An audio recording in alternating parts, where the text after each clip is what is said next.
किं नो राजन गोविंद किं भोगे जीवितेन वा ऐषामर्थे काङ्क्षितं नो राज्यं भोगा सुखानि च त इमेव स्थिता युद्धे प्राणस्तक्त्वा धनानि च आचार्य पितर पुत्र सतैव च पितामह मातुला श्वशुरा पौत्रा शाला संबंधिस्तथा हेतान्न हन्तुमिच्छामि ज्ञोतोऽपि मधुसूदन अपि त्रैलोक्यराज्यस्य हेतोः किं नो मही कृते निहत्तधास्त्राष्टान्न का प्रीतिश्च जनार्दन।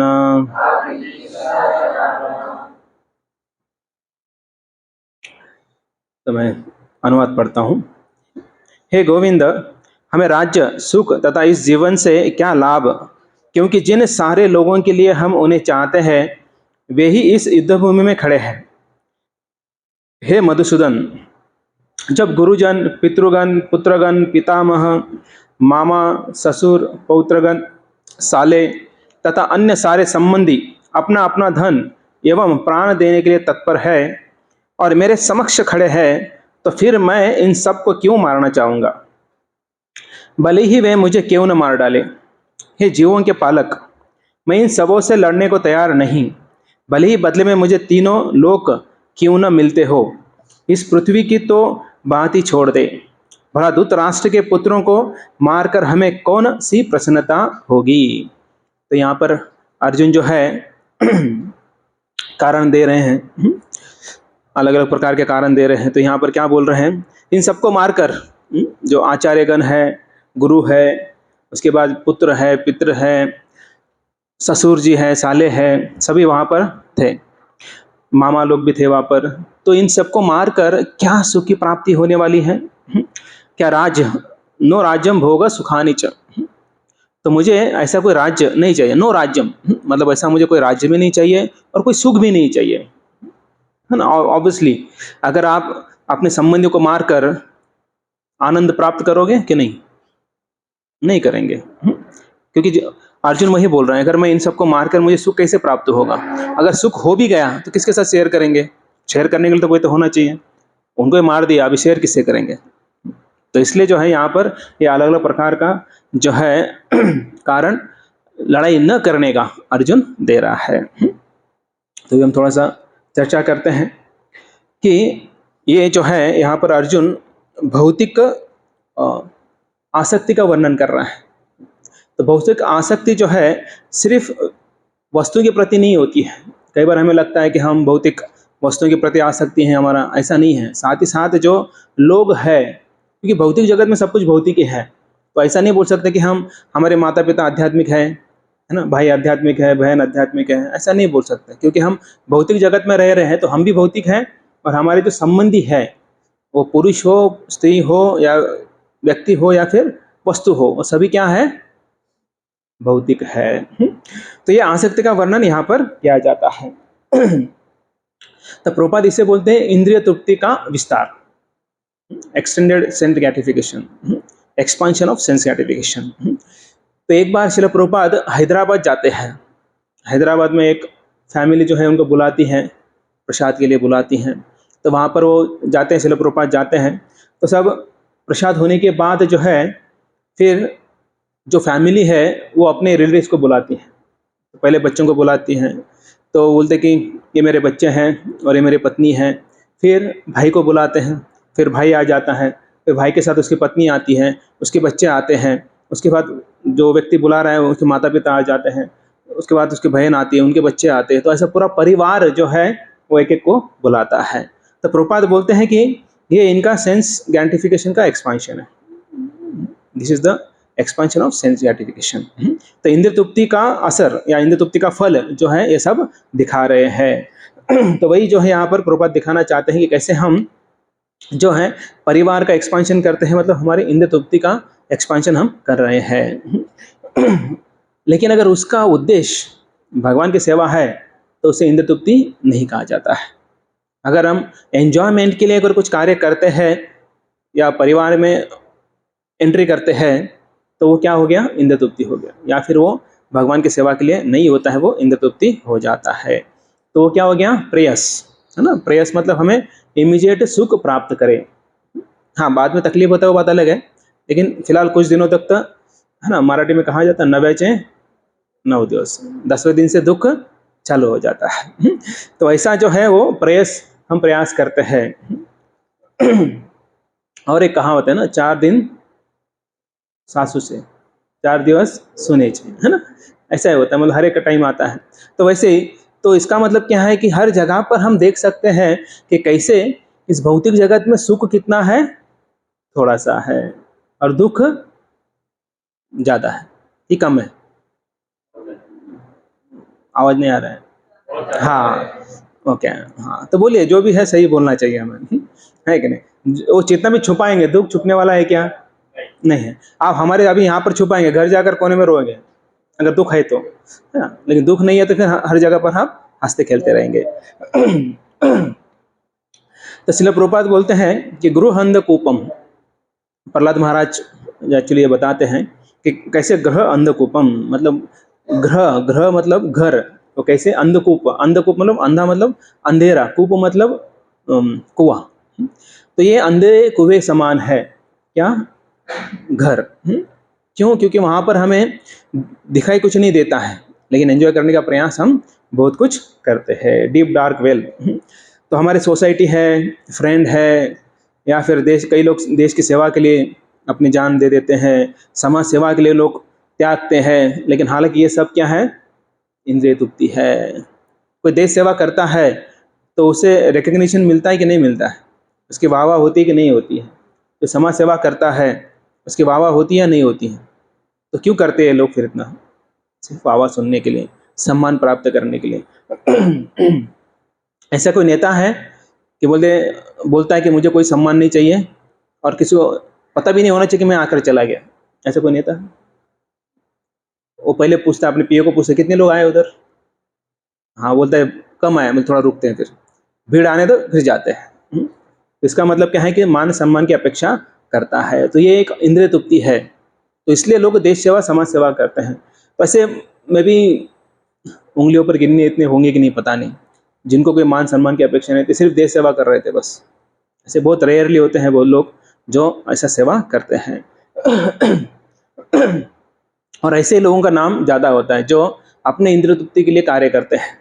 लेकिन जो सचमुच देश सेवा करते हैं, समाज सेवा करते हैं, वे कभी भी मान सम्मान की अपेक्षा नहीं करते हैं। अगर हम देखेंगे साधुओं का, तो वो कोई मान सम्मान की अपेक्षा नहीं करते हैं। कोई देता है तो ठीक है, नहीं देता है तो अपना कार्य करते रहते हैं। अगर वही आप अगर जो समाज सेवक है ना, उनके इसमें करो ऐसा, उनको बुलाइए और उनको मान सम्मान मत दीजिए, तो क्या होगा आपको पता है। दुखी हो जाएंगे, रुष्ट हो जाएंगे, नाराज हो जाएंगे, बोल के भी दिखाएंगे।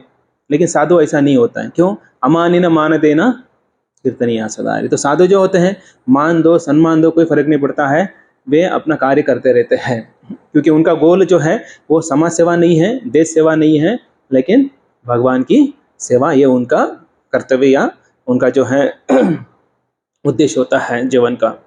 तो इसलिए वे हम देखते सुखी रहते हैं, क्योंकि उनको पता है हम सेवा कर रहे हो भगवान की कर रहे हैं, और जो भी कर रहे हो भगवान की प्रसन्नता के लिए कर रहे हैं। अगर हम लोगों की प्रसन्नता के लिए करते हैं तो लोग प्रसन्न होते हैं क्या? आप में से कितने लोगों ने अपने माता पिता या अपने पति या पत्नी को प्रसन्न किया है, सेटिस्फाई किया है आज तक, और अभी वो सेटिस्फाइड है, आपको बिल्कुल कुछ मांगते नहीं है, कुछ मांग नहीं है उनकी, है ऐसा कोई है? माता पिता, बच्चे बच्चे बच्चे भी आते हैं उसमें। कोई डिमांड नहीं करते हैं, पति पत्नी। इसका मतलब क्या है, भौतिक जगत में कितना भी आप उनके लिए कुछ करेंगे फिर भी वो कभी सेटिस्फाई नहीं रहते हैं। तो इसलिए किसकी सेवा करना है? भक्तों की और भगवान की सेवा करना है, जो सबसे उच्च है। अगर वो हम करते हैं तो रियल सेटिस्फैक्शन, रियल हैप्पीनेस हमें प्राप्त होता है, अन्यथा हम दुख ही भोगेंगे।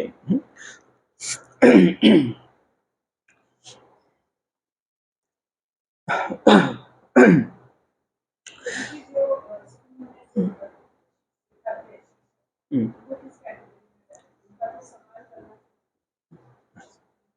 ओके समझ। बस, जो शिक्षक है अगर वे हमें विद्या देते हैं, विद्या और अविद्या इसमें फर्क है। विद्या मतलब जो स्कूल में सीखते वो विद्या नहीं है। आप बोलेंगे अरे हम फिर इतने साल क्या किया हम लोगों ने, फिर आपने जड़ विद्या या फिर अविद्या सीखी है। क्योंकि वो विद्या जो है आपके पेट भरने के भी काम नहीं आता है। करेक्ट। यहाँ पर कितने इंजीनियर्स हैं? ओके, तो आपने इंजीनियरिंग करने के बाद जो सीखा वही उस पर काम कर रहे हैं क्या? फिर क्या फायदा उसका, है कि नहीं? डॉक्टर्स का भी थोड़ा ठीक है, डॉक्टर्स लोग प्रैक्टिस करते हैं, लेकिन इतना पढ़ने के बाद उसका ज़्यादा इस्तेमाल भी नहीं होता है, क्योंकि वो स्पेशलाइजेशन किया तो एक छोटा सा पार्ट लेके बैठ जाते हैं जिंदगी भर। हालांकि सिखाते पूरा बॉडी का उनको, लेकिन छोटा सा पार्ट लेके बैठ जाते हैं। इसका मतलब क्या हुआ, जो सीख रहे हैं, तो इसका मतलब ये जो विद्या है, सॉरी अविद्या है, वो पेट भरने के लिए थोड़ा बहुत काम आता है। लेकिन जो असली विद्या है वो है शास्त्रीय ज्ञान जो होता है वो विद्या होता है। तो वो जो टीचर्स होते हैं, शिक्षक होते हैं, आचार्य होते हैं, तो उन्हें हमें मान सम्मान देना चाहिए। और जो भी अगर हम बोलेंगे स्कूल में उनका क्या, स्कूल कॉलेज में हमें उन्हें सम्मान देना चाहिए अगर वो सम्मान के लायक है तो। अभी आप बोले ऐसे के साथ, तो कई सारे जगह पर ऐसा होता है कि वे बोलते कुछ है और करते कुछ है, तो इसलिए हमें उनका ही सम्मान देना चाहिए। जो बोल रहे हैं वो जो है अपने आचरण में लाने का प्रयास तो कर रहे हैं एटलीस्ट। तो विपरीत नहीं होना चाहिए। कई बार विपरीत हो जाता है, बोलते कुछ है, बताते हैं स्कूल में कि नशा करना गलत है, लेकिन वही बाद में हम देखते हैं कि कैसे नशा करते हैं। हम एक बार नासिक की ओर गए थे, बुक डिस्ट्रीब्यूशन करने गए थे। तो जब भी हम गांव-गांव जाते हैं तो सबसे पहले स्कूल लगता ही है, गांव के बाहर ही होता है जनरली स्कूल। तो हम जाते हैं उधर, जो टीचर्स होते हैं उनको देते हैं। तो एक बार मैं जा रहा था, तो जीन्स और टी शर्ट पहन के खड़ा था, हाथ में तंबाकू मल रहा था। तो मुझे लगा पियून होगा, जनरली पियून ऐसा करता है। तो जाकर फिर उनके में दिखाने लगा, तो बोले हाँ, तो उन्हें बताया कि मैं यहाँ का शिक्षक हूँ। अगर ऐसे शिक्षक होंगे तो हम कैसे सम्मान दे सकते हैं? जो खुद ही तंबाकू खा रहा है बच्चों के सामने, तो उसको कैसे हम सम्मान दे सकते हैं? कई बार तो बच्चों को ही बोलता है भाई पूड़ी लेके आओ, ऐसे भी होते हैं शिक्षक। शराब के बाद में मैं देखा नहीं, वो पता नहीं अभी क्या होता होगा, है ना? ऐसा भी, हाँ रिसेंटली मुझे कोई बोल रहे थे कि बोले खुद जो है कुछ अलग अलग रील्स बनाते हैं, गलत गलत बातें करते हैं, यहाँ पे साथ में बैठ कर पीते हैं, शिष्य और गुरु। तो इसको थोड़ी बोलेंगे, मेडिकल की तो बात अलग है। कई सारे अलग अलग बता रहा हूँ। तो इसका मतलब क्या है कि हमें सम्मान देना चाहिए अगर वो सम्मान के लायक है। हाँ, तो इसमें फिर हम अभी आपको देखना है कि वो कैसे सम्मान के लायक है या नहीं है, या उसका आचरण कैसा है। हाँ, लेकिन जो सिखा रहे हैं आपको उसके प्रति जो है आपका आदर होना चाहिए। व्यक्ति फिर वो देखते हैं बाद में, क्योंकि अगर उसका आचरण है तो, क्योंकि जो विद्या है वो आपको इसके लिए चाहिए, डिग्री के लिए वो विद्या अविद्या चाहिए। ठीक है। तो ऋषभदेव जो है वे श्रीमद् भागवत के 5वें स्कंद में बताते हैं कि नाहम देह देह भाजाम नुरलोके कष्टान कामान हरते विडभुजाम ये तपो दिव्य पुत्र का एन सत्वम शुद्ध ये तस्माद ब्रह्म सौख्यम त्वनंतम। तो वो बोलते हैं अगर ये मनुष्य देह मिला है तो उसका अगर हम दिन रात श्रम कर कर अगर उससे सिर्फ इंद्र तृप्ति ही कर रहे हैं तो ये शरीर कुत्ते और सुअर के समान होता है। विडभुजाम। तो ये ऐसा कार्य कुत्ते और सुअर भी करते हैं, दिन रात क्या मेहनत करते हैं। हाँ, कुत्ता हड्डी ढूंढने जाता है, सुअर किधर भी मुंह मारने जाता है। अगर वैसा है, अगर है ना, कौन करता है? मनुष्य करता है। तो सुअर और कुत्ते में और मनुष्य में कुछ भी अंतर नहीं है। अब ये ऋषभदेव जो है, जो जैन साधु है, जैन धर्म है, वे उस में आते हैं। तो ऋषभदेव भगवान के अवतार हैं, और वो बोलते कि ऐसा उसका हृदय शुद्ध नहीं हो पाएगा। अगर हृदय शुद्ध करना है तो तपस्या महत्वपूर्ण है। तपस्या मतलब अपने इंद्रियों को निग्रह में रखना है, ऐसे ही किधर भी इंद्रियों को जाने नहीं देना है।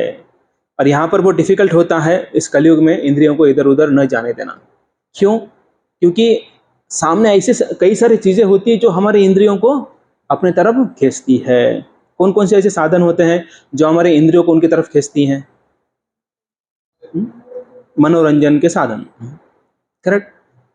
तो फोन में जो है, फोन नहीं खींचता, फोन के अंदर कुछ चीजें होती हैं वो खींचती हैं। फोन तो बेचारा अच्छा है, वो तो अपना कार्य कर रहा है ना, है कि नहीं? कॉलिंग का, एसएमएस का तो कॉल कर रहा है, उसके अलावा जो बाकी चीजें हैं, रील, इंस्टाग्राम है, टेंडर है, लिंक्डइन, पता नहीं और क्या क्या होता है। तो ये सब चीजें क्या करती है, हमारे इंद्रियों को वो खींच लेती है। और कब छोड़ती हैं? कई घंटों बाद छोड़ती हैं। और फिर हम रोने लगते हैं, इतना समय चला गया, है ना, कल एग्जाम है, कल पेपर है, और आज मैंने इतना समय यहाँ पर गवा दिया। फिर क्या होता है, कल भी क्या होता है, वापिस ये रे माजा मांग लिया, ऐसा बोलते हैं ना, तो वही रिपीट होता है, तो जाता नहीं है। तो ये जो है हमारी इंद्रियों को आकर्षित कर लेती है, और इससे छूटना आसान नहीं है, लेकिन इम्पॉसिबल भी नहीं है। आप इससे छूट सकते हो। रिसेंटली, मतलब परसों क्लास में बता रहा था कि एक लड़का यूके से आया था। तो उसका वो जॉब एकदम अच्छा होता है, 8 घंटा काम करो, उसके बाद रिलैक्स। तो उसको पूछा, फिर तुम करते क्या हो इतना देर? मैंने उसको बताया कि रीडिंग करो, हीयरिंग करो। तो बोला, अरे प्रभु जी, 3-4 घंटा मेरा वो उसमें निकल जाता है, इंस्टाग्राम में निकल जाता है। तो उसने उसको फिर बताया कि कैसे करना है, क्या करना है। तो इसका मतलब हम देख सकते कि लोग बाहर जाते हैं, लेकिन अपना समय कई अलग अलग जगह पर वेस्ट करते हैं। बता रहा था कैसे फ्राइडे नाइट को लोग चिल्लाते रहते हैं आजू बाजू में, क्योंकि इंद्र तृप्ति कर रहे थे, वो पीने के बाद चुपचाप नहीं बैठते, तो चिल्लाते रहते, इधर से उधर भागते रहते हैं, दौड़ते रहते हैं। तो ये ऐसा चीज़ है जो वो बता रहा था कि हम बोलते प्रगत देश है, बोले चकाचक दिखता है बाहर से, लेकिन अंदर से अशुद्ध हृदय के साथ घूम रहे होते हैं। तो श्रील प्रभुपाद जो है इसके बारे में बताते हैं कि सरकार तथा प्राकृतिक संरक्षक पिता को चाहिए कि अपने अधीनस्थों को शिक्षित करके कृष्ण भावनामृत तक पहुंचाए। तो क्या कर्तव्य हमारा, किसका? सरकार का, प्राकृतिक संरक्षक, पिता, इन सबका कर्तव्य है कि अपने अधीनस्थ कौन कौन होते हैं? पिता के बच्चे होते हैं, माता के भी बच्चे होते हैं, या हस्बैंड है तो उनके पत्नी होती है। माता पिता हो गए, सरकार हो गए, शिक्षक, शिक्षक की बात भी आती है यहाँ पर। तो शिक्षक को जो उनके अधीनस्थ है, मतलब जो शिष्य है, उनको क्या बनाना है? कृष्ण भावना भावित बनाना है, अन्यथा वे और क्या कर रहे हैं? इस जन्म मुक्ति के चक्कर में फंसा रहे हैं। मैक्सिमम तो आज समय ऐसे ही होता है। विमूढ़ सभ्यता ही अपने नागरिकों को भक्ति योग तक पहुंचने वाली शिक्षा से वंचित रखते हैं। विमूढ़ चेतना वाले मतलब मूर्ख, विशेष विमूढ़ मतलब विशेष मूर्ख जो लोग होते हैं, मूर्ख में विशेष, मतलब मूर्ख, अति मूर्ख, महामूर्ख होते हैं, उसमें से विशेष मूर्ख जो होते हैं, वो लोग ही जो है भक्ति योग से लोगों को वंचित रखते हैं और गलत मार्ग में लगा देते हैं। और कृष्ण भक्ति के बिना मनुष्य किसके समान है? पशु के समान है, पशु भी नरानाम, क्योंकि आहार निद्रा भय मैथुन, तो पशु तो एक्सपर्ट्स हैं, तो मनुष्य जो है वो एक्सपर्ट नहीं है उसमें, नहीं, हमने ऑलरेडी चर्चा की है इसके ऊपर कि मनुष्य एक्सपर्ट नहीं है। तो उसका कार्य क्या है कि भक्ति करना है, अपने इंद्रियों को निग्रहित करना है, क्योंकि हम किसी भी जो पशु है उनसे अगर कंपटीशन करेंगे हार ही जाएंगे। खाने के लिए हाथी से कंपटीशन करो, हार जाएंगे। हाथी छोड़ो, बैल से करो, जितना खा सकते हैं हम दिन भर, बैल को आप दिन भर चराओ, खाएगा, ना नहीं बोलेगा, किसी को नाराज नहीं करता है, कोई भी जाओ चारा दो, खा लेगा बेचारा। और हम किसी को नाराज अगर सोचे किसी को नाराज नहीं करना, तो मैंने हलवा का बताया था क्या? बता नहीं बता, ओके। हमारे एक फॉरेन से एक व्यक्ति आया था, और लुधियाना का बात है, तो वहाँ पर आए थे, शाम का समय था, तो डिनर ले रहे थे। तो हलवा जो था, हलवा मतलब शीरा, बटर का शीरा था, और फिर सर्विंग किया, एक ने थोड़ा डाल दिया और फिर वो चले गए, और फिर इन्होंने जो है सब कुछ खा लिया। उसके बाद उसे और हलवा खाना था, शीरा खाना था, तो एक व्यक्ति को फिर बोले और दिया, उसको 2 बार दिया, 3 बार दिया, 4 बार दिया। जिसने सर्विंग किया बोले वो थोड़ा सा फर्स्टेड हो गया, बोले पूरा ले लो। पूरा बकेट था, 12 लीटर का, 12 लीटर का बकेट था, तो पूरा हलवा खा लिया उसने, पूरा हलवा खा लिया। अभी फॉरेनर था, एकदम हट्टा खट्टा था, है ना, उतना कैपेसिटी था उसके अंदर, खा लिया। इतना आसान नहीं होता है वही बटर का। और फिर रात को उधर ही रूम में सो गए। कहाँ नींद आता है? यहाँ तक पूरा पैक हुआ था। और फिर रात को 12 बजे उसको कैसे तो हो रहा है, सांस ले नहीं पा रहा है और थोड़ा चिल्लाने लगा, आजू बाजू लोग उठ गए, बोले क्या हो गया क्या हो गया। तो उसको फिर उठाकर हॉस्पिटल लेके गए। अभी डॉक्टर के पास लेके गए, डॉक्टर ने देखा कि उसका पूरा भरा हुआ है पेट, जगह ही नहीं है हवा जाने के लिए कुछ। तो उसको फिर वो हलवा पेट काट कर निकालना पड़ा। अभी इससे क्या सीख सकते हैं हम लोग कि हम इंद्र तृप्ति नहीं कर सकते, इतना नहीं खा सकते हैं, है ना। तो इसका मतलब ये कि हमें जितने आवश्यक है उतना ही खाना है हमें। तो ऐसे ही जो है, इसलिए एक एग्जाम्पल दिया, ऐसे कई सारे हम देख सकते हैं। हम ज़्यादा पी नहीं सकते, ज़्यादा खा नहीं सकते, ज़्यादा सो नहीं सकते हैं, ज़्यादा मैथुन नहीं कर सकते। तो ये सभी चीज़ें जो हैं ये हमारे बस की बात नहीं है। जितना थोड़ा सा कर सकते हैं उसके बाद हम लोग व्यक्ति थक जाते हैं। कई लोग बोलते खा खा के थक गया, सब बोलते हैं। पता नहीं आजकल बुलाते कि नहीं, दिवाली के समय बुलाते क्या फराल के लिए कि नहीं बुलाते? नहीं बुलाते आजकल, बहुत कम बुलाते हैं, है ना।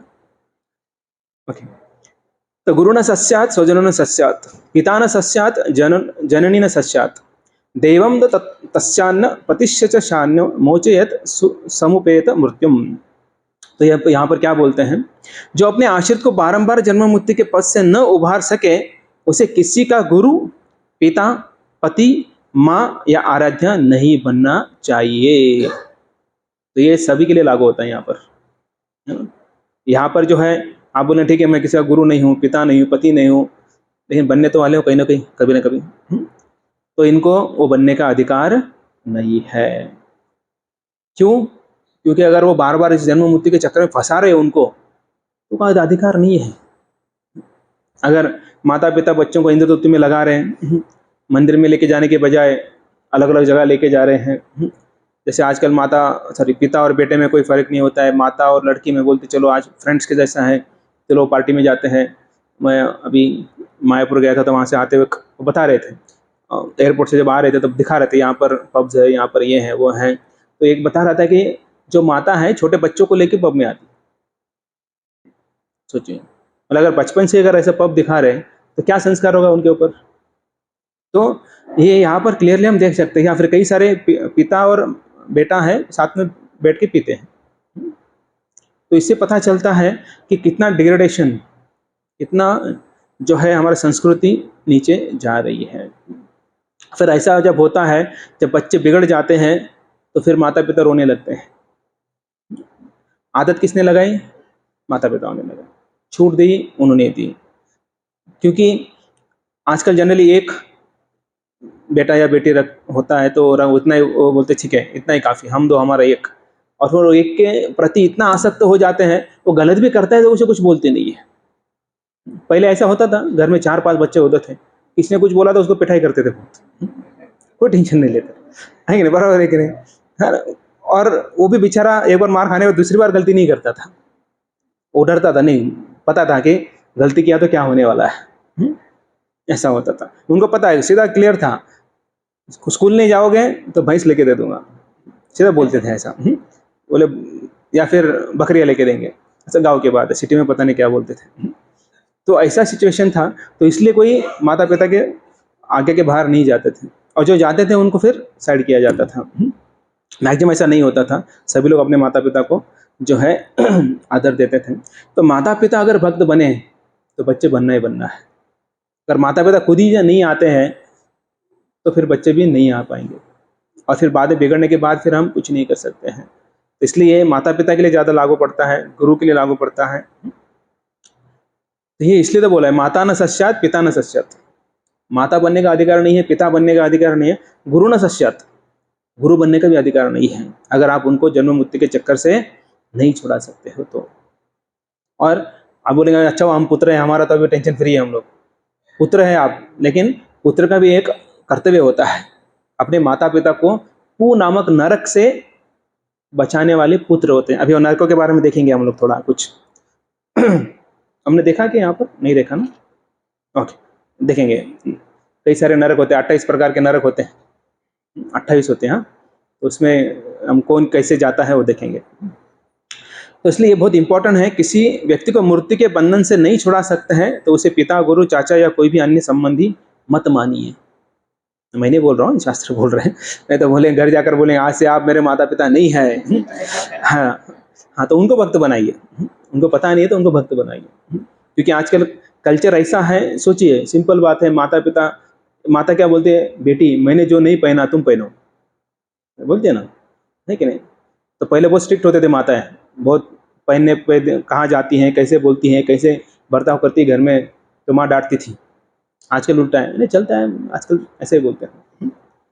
तो कल ही मैंने सुना एक 8वीं की लड़की प्रेग्नेंट हो गई थी, 8th स्टैंडर्ड की, सोचिए। तो माता क्या कर रहे थे, 4 महीने बाद पता चला माता को, जब पेन होने लगा तब। तो माता का ध्यान ही नहीं है।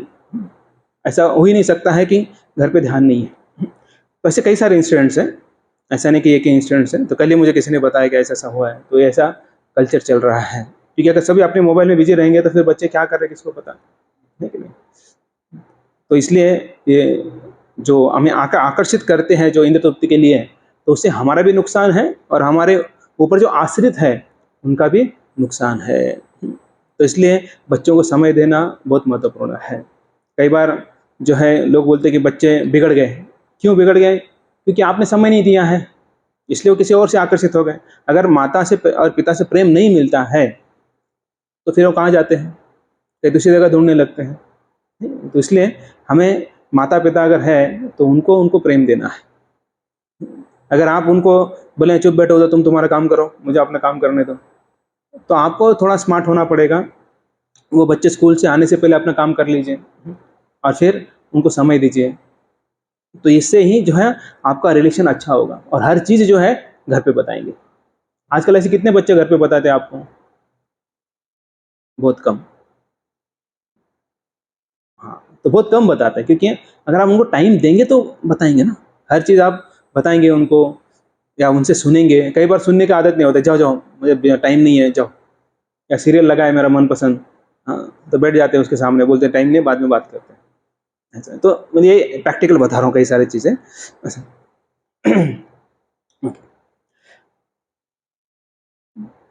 तो गोविंद, यहाँ पर एक गोविंद शब्द आता है, किम्न राजन गोविंद। तो गोविंद नाम की व्याख्या हम देखेंगे अभी। तो गाय को आनंद देने वाले गोविंद। हम देखते हैं कि जैसे गोवर्धन पर्वत भगवान कृष्ण ने उठाया था, 7 दिन 7 रात भगवान ने जो है अपने लेफ्ट हैंड के स्मॉल फिंगर पर उठाया था। तब जो है सभी, चलो बहुत लंबी कथा है कि जो इंद्रदेव जो है वे कई घनघोर बारिश वर्षा कर रहे थे और वो सिर्फ ब्रजवासियों के ऊपर ही कर रहे थे, क्योंकि उन्होंने उनकी पूजा नाकार दिया था, पूजा करने को मना कर दिया था। तो इसलिए वो ईगो हर्ट हो गया उनका, इंद्रदेव का, और उन्होंने बदला लेना चाहा और जितना भी उनको शक्ति थी, जितना भी उनका पानी था वो बरसाने लगे। जैसे ये पिलर है, ये पिलर के इतना एक जो है बारिश गिर रही थी। सोचिए ओले पड़ते हैं तो कितना लगता है, ओले छोटे छोटे होते हैं, तो उतना सोचिए कितना पिलर के इतना अगर ओले पड़ेंगे तो कैसे होगा। तो सभी जो ब्रजवासी हैं, ब्रजवासी मतलब उसमें पशु भी आ गए, प्राणी भी आ गए, और सब कृष्ण कृष्ण कृष्ण पुकारने लगे। तो फिर कृष्ण ने गोवर्धन पर्वत उठाया और सबको उस गोवर्धन पर्वत के नीचे लाया। और जो गाय है सभी जो है वो, उनको ना प्यास लगी ना भूख लगी। जो ब्रजवासी थे ना उनको भी प्यास लगी ना भूख लगी ना नींद आई। 7 दिन 7 रात जो है वो कृष्ण को देखकर आनंद ले रहे थे। गोविंद का अर्थ यही है कि गाय को आनंद देने वाले। तो हमेशा जो है वे गाय का पालन करते हैं, इसलिए उनका एक नाम है गोपाल। तो ये सब होने के बाद इंद्रदेव, उनका पूरा पानी खत्म हो गया और इधर कुछ भी नहीं हुआ। सब कुछ जितना था उतना प्रयास किया, तो अभी वो थोड़ा शर्मा गए, गिल्ट फील करने लगे, बोले मैंने तो बहुत प्रयास किया लेकिन हुआ नहीं। इसका अगर इतना करने के बाद अगर इसको कुछ हुआ नहीं, मतलब ये मुझसे भी शक्तिशाली है। तो फिर ऐसा वो थोड़ा गिल्टी फील करने लगा। फिर ब्रह्मा जी के पास गया, ब्रह्मा जी बोले मैं कुछ नहीं कर सकता हूँ। बोले कृष्ण भी क्रोधित है, तो उनको अगर उनका क्रोध कम करना है तो गाय को लेके जाइए। तो सुरभि गाय को लेके जाते हैं, और ये कहाँ आगे नहीं रहते हैं, सुरभि गाय की पूंछ पकड़कर पीछे छुपके जा रहे हैं। क्योंकि इंद्र ने इतना नुकसान किया है, इतने उनके भक्तों को मारने का प्रयास किया, तो भगवान कैसे सहन करेंगे। तो जैसे सुरभि गाय को देखते हैं, ये पीछे से एक आंखों से देख रहे हैं। एक्चुअली इंद्र के पूरे शरीर में आंख ही आंख है, सहस्त्र उनके आंख है। तो किसी भी आंख से देखा होगा उन्होंने कि अभी कृष्ण स्माइल कर रही है, जैसे स्माइल किया बाहर आ गए। तो क्योंकि अभी तो भगवान का गुस्सा चला गया था। और इसका मतलब हम देख सकते कैसे, अगर कृष्ण को प्रसन्न करना है तो गाय की रक्षा करना है, गाय का पालन करना है, गाय के कत्ल नहीं होने देना है। सिर्फ कत्ल होने देना नहीं, कई लोग खाते भी है तो वो भी हमें रोकना है या खुद भी नहीं करना, खाना है। तो ऐसा हम भगवान की आनंद दे सकते, भगवान को प्रसन्न कर सकते हैं। और भगवान जो है हमेशा गायों की रक्षा करते हैं, उनको आनंद देते हैं। और वो सुरभि गाय के दूध से जो है उनका अभिषेक वहाँ पर हुआ, गोवर्धन के जो परिक्रमा है वहाँ पर। जब हम जाएंगे आपको दिखाएंगे, जनवरी में जाएंगे तब दिखाएंगे। सुरभि कुंड, गोविंद कुंड जो है वहाँ पर है। तो जो वो एकत्रित हुए थे तो उसे गोविंद कुंड कहा जाता है। दूसरा है इंद्रियों को आनंद देने वाला। तो गोविंद, तो गो का अर्थ है इंद्रिय होता है, और अंध, तो ये जो है इंद्रियों को आनंद देने वाले। तो हम देखते हैं कि जब हम अपने इंद्रियों को संतुष्ट करने का प्रयास करते हैं तो वो संतुष्ट होते नहीं हैं, लेकिन जब हम भगवान के इंद्रियों को प्रसन्न करने का प्रयास करेंगे तो हमारी इंद्रियां प्रसन्न हो जाती है। जैसे पेड़ होता है, तो पेड़ के जड़ को अगर सिंचन करेंगे तो क्या होता है, पूरा पेड़ जो है फ्लरिश होता है। वैसे ही कृष्ण के जड़, मतलब कृष्ण को अगर हम संतुष्ट करेंगे, कृष्ण के इंद्रियों को संतुष्ट करेंगे तो हम संतुष्ट हो जाते हैं। तीसरा है सरस्वती को आनंद देने वाले। सरस्वती को अलग से प्रसन्न करने की कोई आवश्यकता नहीं है ना। कई लोग जो है सरस्वती पूजा करते हैं एग्जाम के पहले, केवल की या फिर कुछ टॉक देने के पहले, तो ऐसा कोई आवश्यकता नहीं है। जब शिला प्रभुपाद अमेरिका की भूमि पर गए, वहाँ पर जब उन्होंने पैर रखा तो उन्होंने देखा कि लोग जो है बुरी तरह से रजोगुण और तमोगुण में हैं। तो जो रजोगुणी लोग और तमोगुणी लोग हैं उनको सीखना या सिखाना बहुत मुश्किल होता है, क्योंकि सीखने के लिए बैठना पड़ता है। तमोगुणी व्यक्ति सो जाएगा, कई सारे देखते हैं प्रवचन में सो जाते हैं, क्लास में सो जाते हैं, क्योंकि तमोगुणी है। और रजोगुणी बैठ नहीं पाते हैं, थोड़ा कुछ बोला तो इधर उधर देखेंगे, पीछे से गायब हो जाएंगे। ठीक है, ये सत्वगुणी है, सिंसियर वो सामने आकर बैठेगा। रजोगुणी तमोगुणी जो है बैक बेंचर्स होते हैं, बैक बेंचर्स। वो हमेशा देखते कि जैसे टीचर उधर देखा तो इधर सो जाएंगे, या फिर पीछे के दरवाजे से गायब हो जाएंगे। ऐसा किया आप लोगों ने? ओके, हाँ, तो कॉलेजेस में किया है। स्कूल में थोड़ा डिफिकल्ट होता है, स्कूल में एक ही दरवाजा होता है, कॉलेज में ऐसे दो होते हैं। तो ऐसा जो है ये हमारे अंदर पैशन होता है तो हम रुक नहीं पाते हैं। तो ये यहाँ पर हम देखते कैसे कि कृष्ण भावनामृत की शिक्षा जो है देने में असमर्थ हो रहे थे। तो तब जो है भगवान से प्रार्थना की शिला प्रभुपाद ने कि आप कृपया करके जो है आप सहायता कीजिए। तब जो है श्री कृष्ण ने की कृपा की और शिला प्रभुपाद के वाणी में सरस्वती देवी ने निवास किया। और इससे हम देखते हैं कि हालांकि शिला प्रभुपाद बंगाल से हैं और बंगाल की भाषा थोड़ा सा डिफिकल्ट होता है समझना, और वो भी वृद्ध थे शिला प्रभुपाद।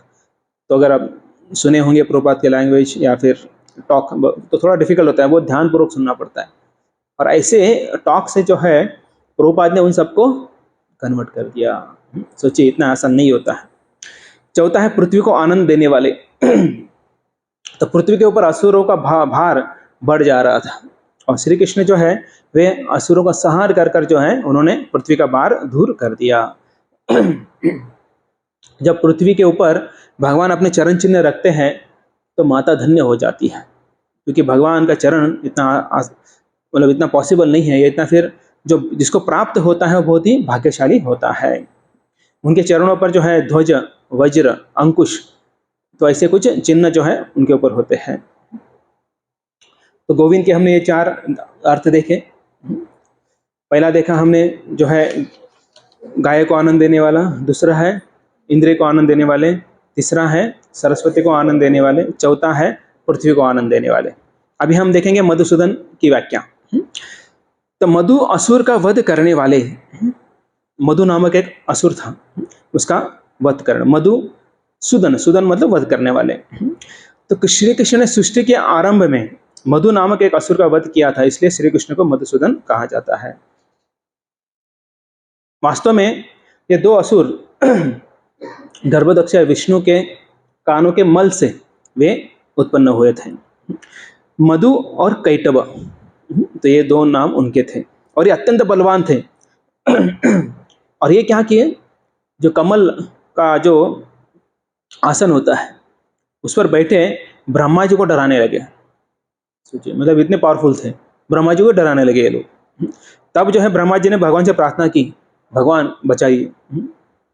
जब भी हमको डर लगता है, कोई डराता है, भगवान तो प्रार्थना करना ही है, लेकिन खुद को भी हमें जो है रेडी रहना है। तो यहाँ पर जब भगवान आते हैं तो भगवान जो है कभी भी असुरों से मित्रता नहीं करते हैं। तब जो है वो बोलते हैं कि तुम मेरे हाथों से मारे जाओगे। हालांकि तब जो है जब वो शर्त रखते हैं दोनों, मधु और कैटब, वो बोलते हैं कि ठीक है, हमें आप मारना चाहते हो मारो, लेकिन ऐसे ऐसे जगह पर मारो जहाँ पर जल नहीं है। एक्चुअली उस समय पूरी जगह पर जल ही जल था।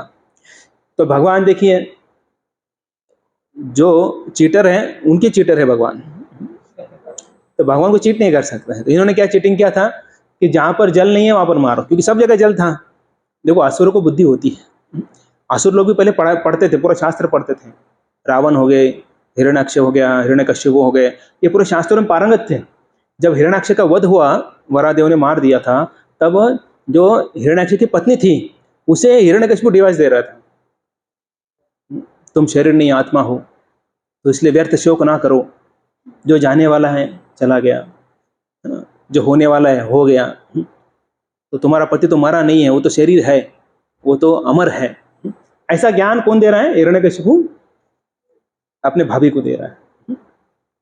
और लेकिन जब उसकी बारी आई गई तो अमर बनना है मुझे। तो ये इसका मतलब क्या है? असुरों को ज्ञान होता है। तो इसलिए हम देखते हैं कि ऐसा असुरों को कम नहीं समझना चाहिए कि उनको मतलब उनका ज्ञान नहीं है। तो यहाँ पर ये असुरों को भी ज्ञान था, तो उन्होंने ऐसा चीटिंग करने का प्रयास किया। तो भगवान ने क्या किया? अपने जंघा पर लिया, मार दिया, दोनों का मुंडी जो है काट दिया। और उसके बाद उनके जो मेद होता है, उस मेद से जो है मेदिनी मतलब पृथ्वी बनी। तो इसलिए पृथ्वी का एक नाम मेदिनी है। दूसरा अर्थ है दूध या दूध से बने पदार्थ को फेंकने वाले, मधुसूदन। तो कब फेंका था उन्होंने, भगवान ने? दूध या दूध के पदार्थों को ना, गोकुल में थे तो बटर था ना, उससे फेंकते थे, फिर खेलते थे। होली कैसे खेलते थे पता है? गोंदौन में लोनी रहते थे, तो उससे एक दूसरे को फेंकते थे, गोला फेंक कर या उनको मुंह में लगाते थे, ऐसा होली खेलते थे। कलर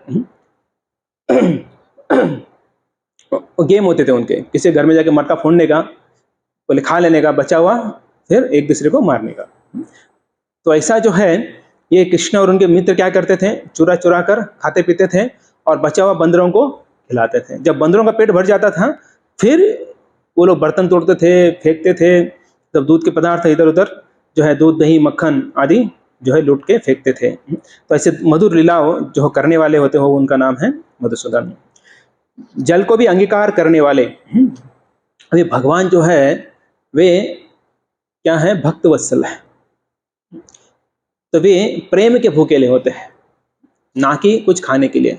तो दुर्योधन जो है उन्होंने एक बार बुलाया, जब शांति दूत बनकर आने वाले थे भगवान, तो उनको बुलाया और पूरा रास्ता सजाया, बहुत बढ़िया रास्ता सजाया, फूल डाले, अत्तर डाला, और उसके साथ फिर आने के बाद उन्होंने 56 भोग जो है बना कर रखे थे।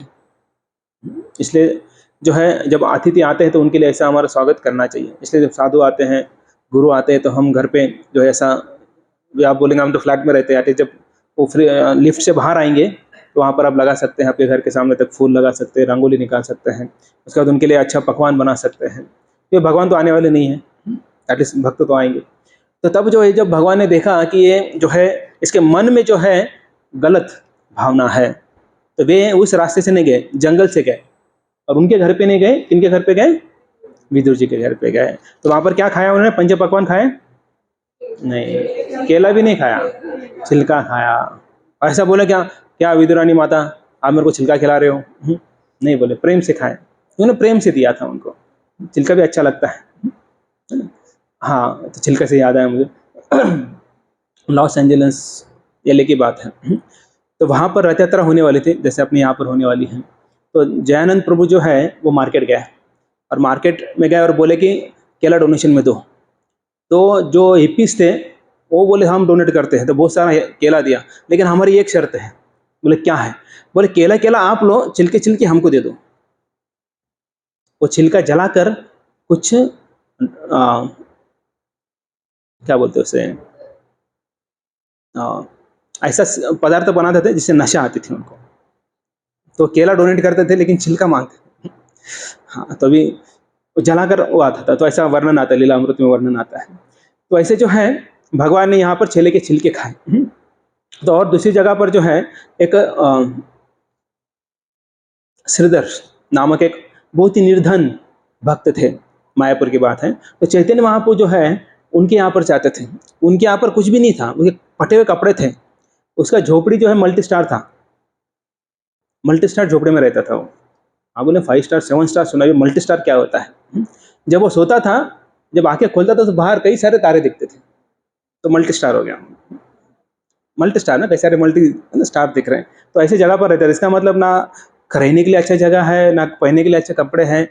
तो वो इतने गांठ थे कपड़ों पर, समझ में आता था कपड़ा के गांठ है वो सभी। तो इतना गरीब था। और उनके घर जो है चैतन्य महाप्रभु गए, एक लोटा था बाहर, और लोटे में सबके लिए इस्तेमाल करता था लोटा वो, नहाने के लिए, पीने के लिए, खाने के लिए, सब कुछ वही था। तो भगवान जाकर उस लोटे से पानी पीने लगे।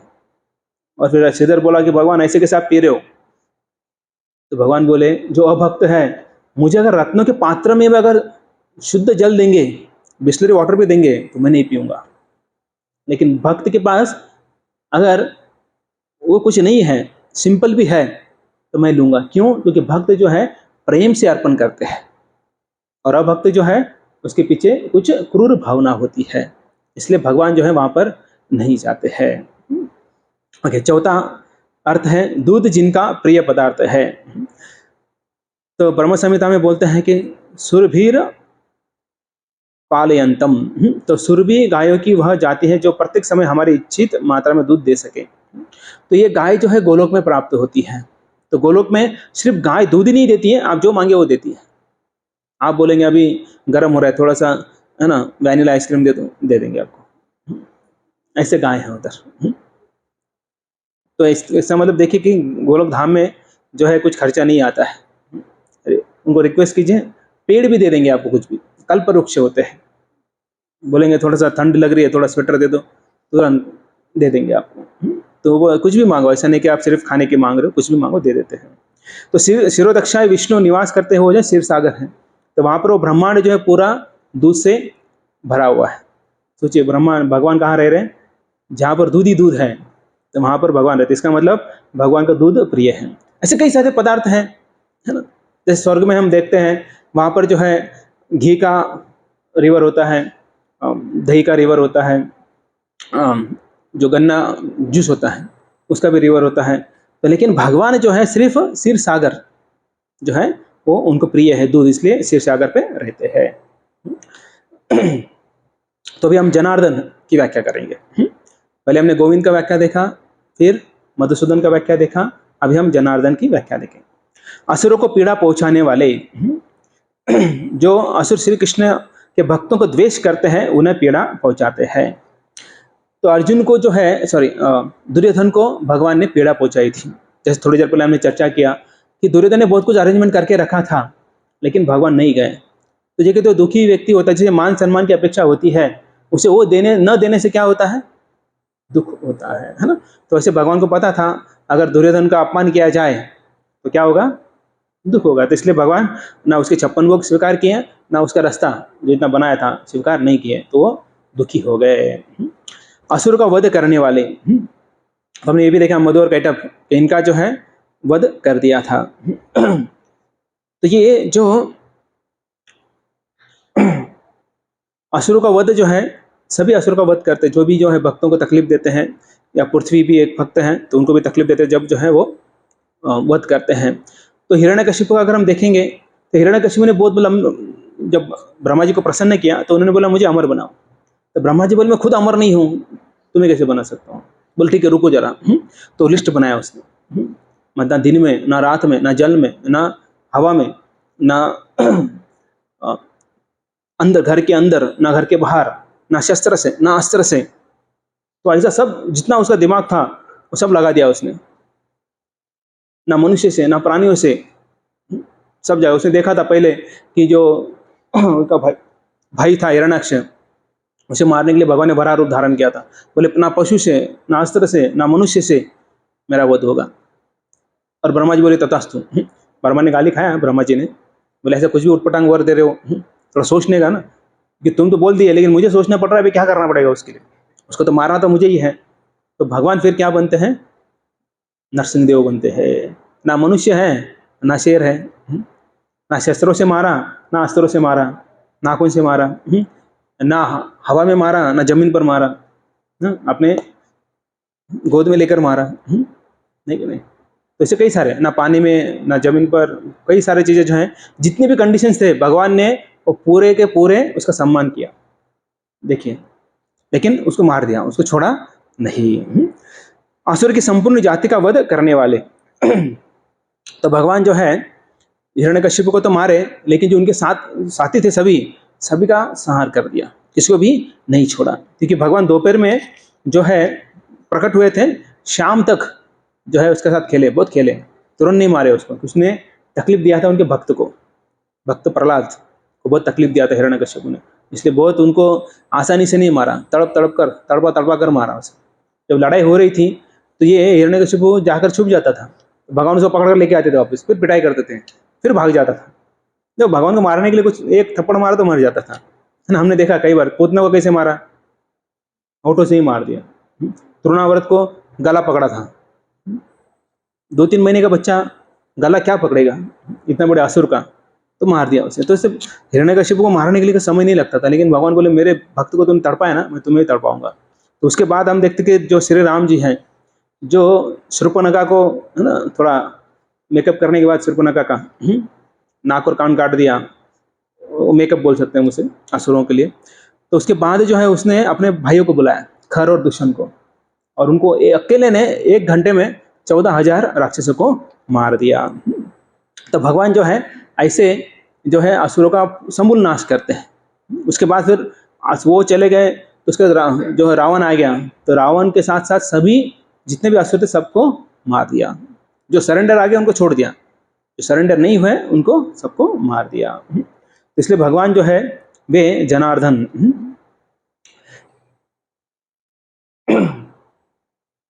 और भगवान अगर रक्षा करना चाहते हैं तो किसी की भी रक्षा करते हैं। वो ये नहीं देखते कि कोई पशु है कि मनुष्य है कि कोई भी है, आप सिर्फ उनको पुकारो सच्चे दिल से, भगवान आ जाते हैं। आप ट्राई कीजिए, भगवान को सच्चे दिल से पुकारने का ट्राई कीजिए। और दूसरा है कि आप भगवान के ऊपर विश्वास रखिए, भगवान आपको मदद करेंगे। देखिए, जब कोई भगवान को पुकारता है, प्राणी है जो हाथी है गजेंद्र, उसने पुकारा जो कोई भी भगवान हो ये कमल में उनको अर्पण करता हूँ, आप मुझे कृपया करके बचाइए। तो भगवान तुरंत आ गए।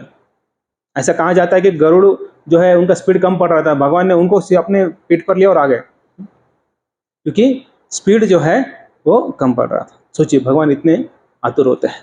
जब द्रौपदी ने पुकारा भगवान को, ये गोविंद, ये जनार्दन मुझे बचाइए, तो तुरंत आ गए और अनलिमिटेड साड़ी की फैक्ट्री लगा दी वहाँ पर। दुशासन खींच खींच के बेहोश हो गया, लेकिन फैक्ट्री खत्म नहीं हुई। तो ऐसे भगवान है। तो इसे भगवान को विश्वास रखिए। एक वक्त बता रहे थे कि उनको एक जॉब मिला था और वो उसका समय था संडे को क्लास के समय, तो उसने ठुकरा दिया, बोले नहीं मैं नहीं करूँगा वो जॉब, क्योंकि मेरा क्लास मिस हो जाएगा। फिर घर जाता है, खाना खाने के बाद अरे थोड़ा विचार आता है मैंने क्यों ठुकरा दिया, मतलब जॉब है, पहले तो नहीं मिल रहा था, अभी मिला तो मैंने ठुकरा दिया उसको। और उसके थोड़ी देर बाद कॉल आ गया, बोले संडे को छुट्टी और पेमेंट भी उससे ऑलमोस्ट डबल।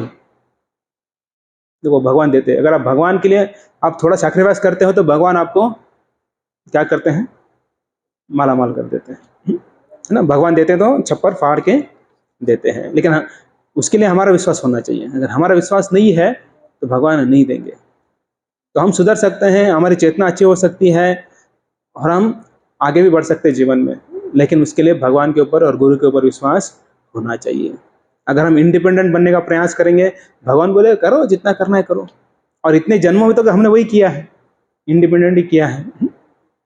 अगर कोई फर्स्ट ईयर का MBBS का लड़का और उसको डेड बॉडी नहीं, अच्छा बॉडी दिया जाता है और बोलते इसका ऑपरेशन करो, और वहाँ पर कोई सीनियर डॉक्टर नहीं है, आपको क्या लगता है क्या करेगा वो? व्यक्ति जीवित जो है वो वापस नहीं आएगा, है कि नहीं? क्योंकि एक तो गुरु नहीं है उसके, है ना, और दूसरा खुद के ऊपर इंडिपेंडेंटली करने का प्रयास करता है। तो वही इस भौतिक जगत में जितने भी इंडिपेंडेंट होने का प्रयास करते हैं उतना ही दुख ज़्यादा भोगते हैं। लेकिन अगर माता पिता के साथ रहता है तो उसकी प्रॉपर्टी जो है माता पिता की उसको मिलने वाली है। लेकिन जब अलग हो जाते हैं तो क्या होता है, उनको लगता है कि यार हम तो, है ना, स्वतंत्र हो गए, अभी हम बहुत कमाएंगे, लेकिन वो ये नहीं सोचते कि हाँ, हम हमारा नुकसान ज़्यादा होता है। जैसे बच्चे होते हैं तो उनको दादा दादी का, नाना नानी का जो है संग नहीं मिलता है, कई लोगों को पता भी नहीं रहता है कि दादा दादी होते हैं। तो ऐसे कई सारे उदाहरण हैं। ठीक है, तो हम इससे ये सीखें कि कैसे भगवान से दूर नहीं जाना है, भगवान के ऊपर आश्रित रहना है, भगवान के ऊपर अपना विश्वास बढ़ाना है। अभी है हमारा, लेकिन कितना है, बहुत ही छोटा है।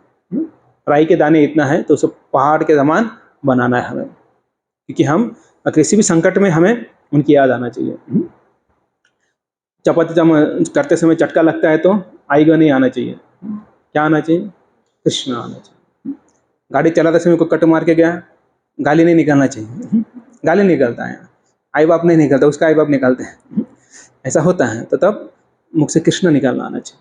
मतलब हर समय में अगर मुख से कृष्ण आ रहा है तो समझो हम थोड़ा सा हमारा प्रगति हो रहा है।